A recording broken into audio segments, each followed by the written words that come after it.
अऊज़ु बिल्लाहि मिनश्शैतानिर्रजीम बिस्मिल्लाहिर्रहमानिर्रहीम अल उलमा वरसतुल अंबिया। मैं खैरुल अमल ट्रस्ट को खराज तहसीन पेश करता हूँ और अज़ादारी सैयद शुहदा के हवाले से जो उनकी निफ सदी से खिदमत जारी हैं उनको सराहता हूँ और कदर की निगाह से देखता हूँ।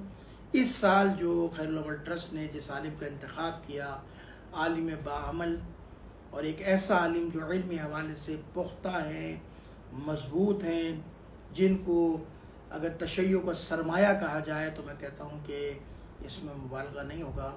और मैं सलाम पेश करता हूँ आयतुल्लाह अकील गरबी की खिदमत में, उनका शुक्रिया अदा करता हूँ कि उन्होंने खैरुल अमल ट्रस्ट की दावत को कबूल किया और उनकी दावत पर इस साल इंशाअल्लाह ताला 2023 का शराब खैरुल अमल अंचोली के अंदर उससे आप खिताब फरमाएंगे।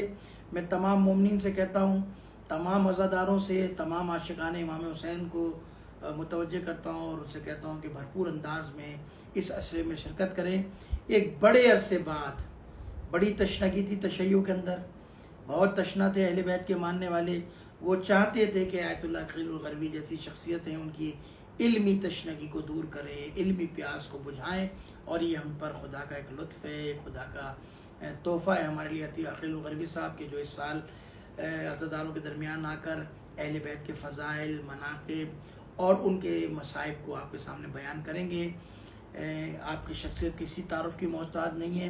मैं आवाम से कहता हूँ कि आइए अज़ादारी सैयद शुहदा के फ़रोग़ के लिए और हक़ाइक़ के तशय्यो को सुनने के लिए, अहले बैत की तारीख़ के हक़ाइक़ को से आशना होने के लिए अंचोली अशरे के अंदर शिरकत करें, ताकि आपकी इल्मी, फ़िक्री, सियासी तरबियत हो सके। और मैं समझता हूँ कि अज़ादारी सैयद शुहदा वो वाहिद दरसगाह है, वो वाहिद इंस्टीट्यूट है कि जहाँ जब अज़ादार आते हैं तो उनकी इल्मी सतह भी मजबूत होती है, फ़िक्री सतह भी मजबूत होती है, हर हवाले से पुख्ता होकर जाते हैं। और हमारी खुशनसीबी है कि आयतुल्लाह अकील गरबी जैसी शख्सियत जब हमारे दरमियान हो, अगर उनसे इस्तेफ़ादा ना किया जाए तो मैं समझता हूँ ये कमज़ोरी है।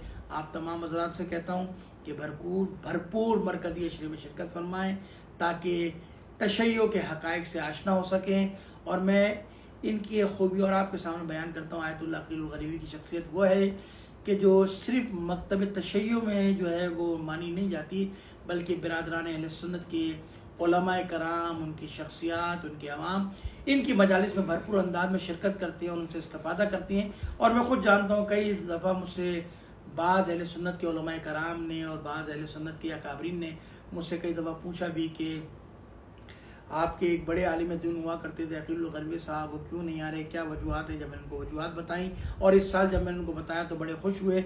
मैं उम्मीद करता हूँ कि अहले सुन्नत के भी उलमाए कराम और अवाम भी भरपूर अंदाज में जो है वो अज़ादारी सैयद शुहदा में शिरकत करेंगी अंचोली के अंदर। मैं तमाम अज़ादारों को भी कहता हूँ, अज़ादारी के दरवाजे खोल दो। अज़ादारी सैयद शुहदा किसी मसलक नहीं बल्कि तमाम मजहब के लिए मुनक्किद की जाती है। इमाम हुसैन किसी एक मसलक के इमाम नहीं थे, बल्कि वो आलम बशरियत की हिदायत के लिए आए थे। और मैं समझता हूँ कि इस साल हमें पाकिस्तानियों को यह मौका मिला है कि वह आयतुल्लाह अकील गरबी से इस्तेफ़ादा करें। तमाम अज़ादारों से गुजारिश है कि मस्जिद में भरपूर शिरकत करें, हर जगह शिरकत करें, लेकिन इन जैसे आलिम दीन को सुनने के लिए जो है मैं आपसे गुजारिश करता हूँ कि उसमें आप शिरकत करें, ताकि अपनी इल्मी और फ़िक्री प्यास को बुझाया जा सके। मैं एक बार फिर अकील गरबी साहब का शुक्रिया अदा करता हूँ और उसके साथ साथ खैरुल अमल ट्रस्ट का शुक्रिया अदा करता हूँ। और मैं आयतुल्लाह अकील गरबी साहब को पाकिस्तान में खुश आमदीद कहता हूँ। इंशाअल्लाह ताला हम सब उनसे इस्तेफ़ादा करेंगे। बहुत शुक्रिया। वस्सलामु अलैकुम व रहमतुल्लाहि व बरकातहू।